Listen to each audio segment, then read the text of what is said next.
Hello, my name is Solomon Hatley, and this is my brother Darrell Hatley, and we're at the Roger Connors 40th Annual Family Reunion here in Louisville, Kentucky.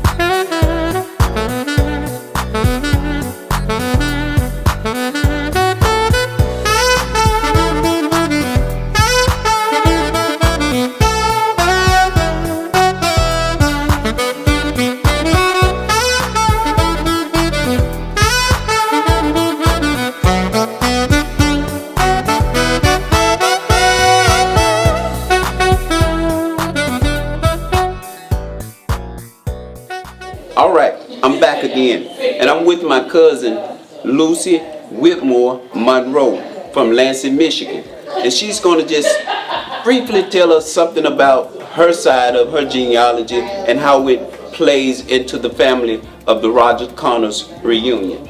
All right, your turn, Lucy. My grandmother name was Anna Rogers. Okay, and she had 5 children: Rosalie, Silas. Then she had a set of twins, Mary and Martha, and she had another son, George Lewis. Okay. The way they received their name, my mother named all her kids after someone in the family. Okay. My name is Lucy, so she named me after Lucy Morton, who was her aunt. She named my brother, the second one, Robert, after her uncle. He lived in Ypsilanti, Michigan. Then her third child was Frances. She named her after her grandmother, whose name was Frances. Then she had George, who she named after her uncle, who lived in Ypsilanti, Michigan. George, who was named after her brother, who lived in Louisville, Kentucky. Then she had Nancy, who was named after her grandmother, Nancy. Okay, and that's how that came about. All righty. Now, stay tuned because we got more of the Roger Connors 40th anniversary family reunion interview. Thank you. So, George, tell us how the Roger Connors family reunion got started over 40 years ago. Okay, the original reunion, what happened on the Connors side, they came to Lansing, an Oprah came to Lansing, with the college, Pierre and all of them, and they couldn't find us, so they ended up going to Canada. Yeah. And they came back after leaving Canada. That Sunday they came by Nancy. Okay, that was in 1978. Okay, no, 1977. So I decided to do it again in 1978, and we did it again in 1978, and Cutover never made it. And then we had Cutover decided that she wanted to do it in 1979. Okay, the reunion in 1979 was the most significant reunion. That was the reunion that brought Chicago, Decatur, Cleveland, brought Ohio, St. Louis. It brought everyone together. Okay, from the reunion in 1979, it was the most significant. And that was reunion. held where? Huh? Where was it? Where did y'all meet? It was here in Louisville. Oh. Now, the largest reunion we had was in 1985 in Lansing. We stopped counting at 318. That was in 1985. And so, like a year ago, we never was able to reach the 300 again. But, we went up and down years. The smallest reunion we had was in Columbus, Ohio. We had one reunion in Columbus, Ohio, and was only very few people showed up. Okay, and I think the host family have all since died. I think all of them died before they was 40. Yeah. Okay, There was, Still died. Mildred. Mildred Judy Tyler. Yeah. That's where she held it. Right. Yeah.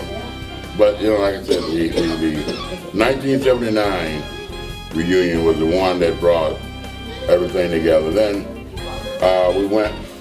The next one, after we had the one here in Louisville, we went to Chicago, and then after Chicago, we went to Decatur, and then again we ballooned.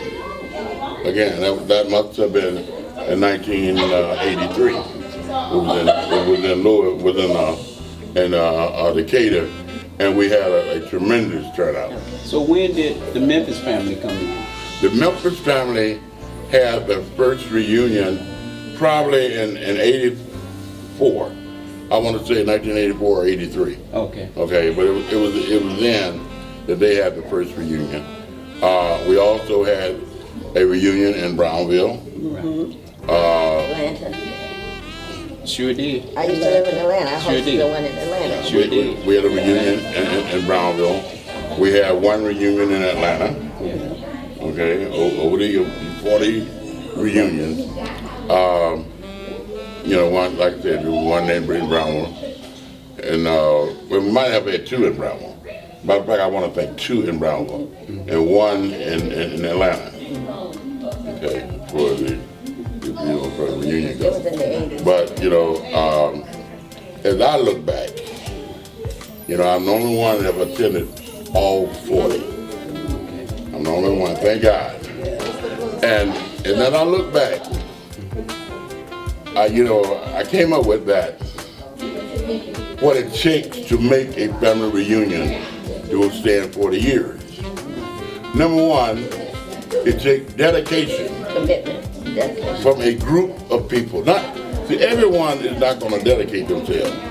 We had maybe 10 members of the family reunion was committed wholeheartedly and was dedicated wholeheartedly. These 10 people, you know, is what made our reunion. It wasn't no one individual, but these 10 people were the one that brought all the others with them, you know, and they were the one that, and you know, and I, coming down here, you know, I you know, think about those faces, you know, the Opal, the Bob in Cleveland, you know, and go on, let's go on and on. And these people played a very significant part. And Aunt Mary played a very significant part. And Alice played a very significant part. And in Louisville, we had Cousin Opal. And Cousin Opal was you know, like, must have been 1974. Lucy and I came through Louisville and we stopped in Cousin Opal. And I came back later on that year or next year to see Cousin Opal. And Cousin Opal and I talked, and that's where I really, you know, like, I grew up with a side of me I did not understand. And Cousin Opal, like, I had no idea what my mother was like. I didn't know what she looked like. I didn't know her, you know, I didn't know her. And Cousin Opal brought her to life for me. And then bringing her to life, then I had the urge to know my mother's people, okay? And once I got to know them, I knew who I was. I knew who I am. And to grow up, I grew up with my father's family, but not my mother's. The only one, Aunt Mary and Martha, the rest of them I did not know. But then, to know who you are, know what makes you tick, know why you have the feelings that you have. And that's what the family reunion did for me. So let me ask you something. I don't mean to cut you off. Where do you see the family reunion going in the future with our so-called millennium? generation. You know, That is interesting. there's one thing that I see. I see young people looking forward to the family reunion. You know, they are the ones that are going to keep the fire burning. And over the years, there are certain ones that I know that are like even maybe they're 20 years old now, but they look forward to the reunion. And as long as you got that fire burning, if you never put the fire out, it will continue to burn. And I don't see it growing, but then the possibility with modern technology, Facebook, there's a possibility. Right. That the possibility is unlimited. Is really unlimited possibility. And you know, like I encourage the young people to get involved in Facebook. I mean, I don't know nothing about Facebook, but they do. And they need to get involved and find out who their family are. Because now we have all sorts of last names. That's right. But how do we trace them back to Rogers? They have no idea. Okay? I mean, this is a way, oh, your mother was doing, that was my mom's cousin. You know? And that keep the family going and help family know who they are. You know, and that is a wonderful feeling to know who you are. A lot of people go through life and never know who they really are. But if you can learn who you are and confident, you know, in who you are, that you know, like those things that you gain, that I gain with maturity, is confident in who I am. You know, now you might not like me, you might like me, but I like me, Right. and I'm confident in me. And you know, and I believe that, you know, I'm a believer that all things are possible. Hello.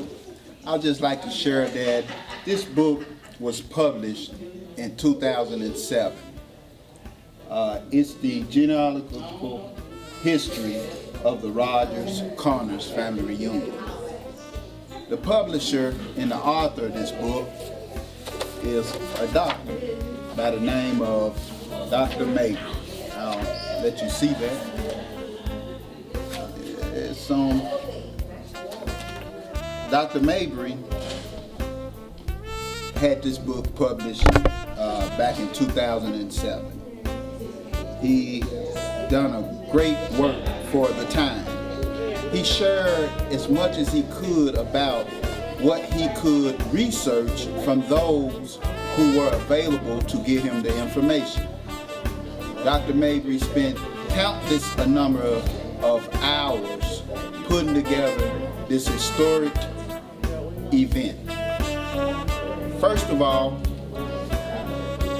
when you begin to research the history of the Rogers-Connors, you realize that there are two groups of people. One Rogers, one Connors. So the coming together of these two groups of people is what's so historic about this book and about the times that we're living in. We could go on maybe for hours and hours about the history of this book. But we must first realize and we must first understand that there's an origin to both families. And the coming together of both families has produced what has survived for 40 years. This is the 40th anniversary of the Rogers and Connors family reunion.